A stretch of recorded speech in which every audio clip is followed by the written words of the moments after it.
Hi friends, ఈరోజు మీ ముందుకి రావడానికి గల కారణం ఏంటంటే చాలామంది అనేక మంది వారి పిల్లల విషయంలో, పెంపకం విషయంలో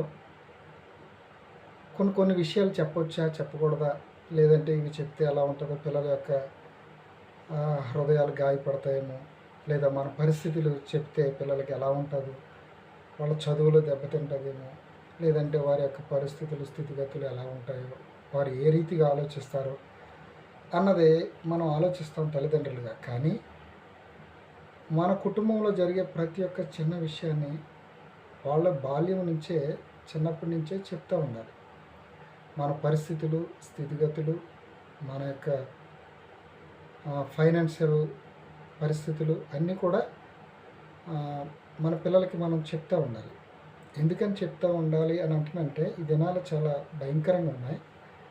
కాబట్టి అటువంటి పరిస్థితులు చిన్నప్పటి నుంచి మన యొక్క స్థితిగతులన్నీ చెప్పుకుంటూ మనం వాళ్ళని పెంచుకుంటే వారికి మన యొక్క కష్టం, సుఖం యొక్క విలువలు తెలుస్తాయి.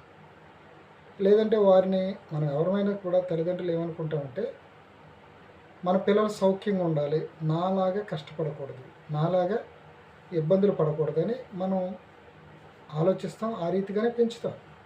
కానీ అదే క్రమంలో మనం మన పరిస్థితిని కూడా పిల్లలతో షేర్ చేసుకోవాలి, కూర్చుని మాట్లాడాలి. అప్పుడు మాత్రమే వారు బాల్యం నుంచి ఆ రీతిగా చెప్పినప్పుడు మాత్రమే వారు టీనేజ్ వయసు వచ్చేటప్పటికి, లేదా యవనస్తులుగా ఉన్నదప్పటికీ వారు అర్థం చేసుకుని, మన యొక్క కుటుంబ పరిస్థితులు, మన స్థితిగతులన్నీ అర్థం చేసుకుని మనతో లోబడి మాట్లాడతారు. లేని పక్షంలో కొన్ని కుటుంబాలు చూడండి, వారు సౌఖ్యంగా పెరుగుతారు, అయితే వారి స్థితిగతులు చెప్పరు. యవనస్తులు స్టేజ్ వచ్చేటప్పటికి తల్లిదండ్రుల మాట వినరు. కారణం దానికి మన పరిస్థితిని అన్నిటినీ కుటుంబంలో ఉన్న భార్యతోటి, పిల్లలతోటి పంచుకోవాలి. పంచుకున్నప్పుడు వారికి కూడా కష్ట సుఖాల యొక్క విలువలు తెలుస్తాయి.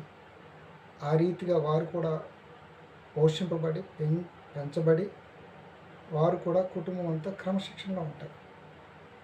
ఈ చిన్న విషయాన్ని మీ ముందుకు తీసుకురావాలని ఈ ఉదయకాల సమయం వచ్చాను. Okay, thank you.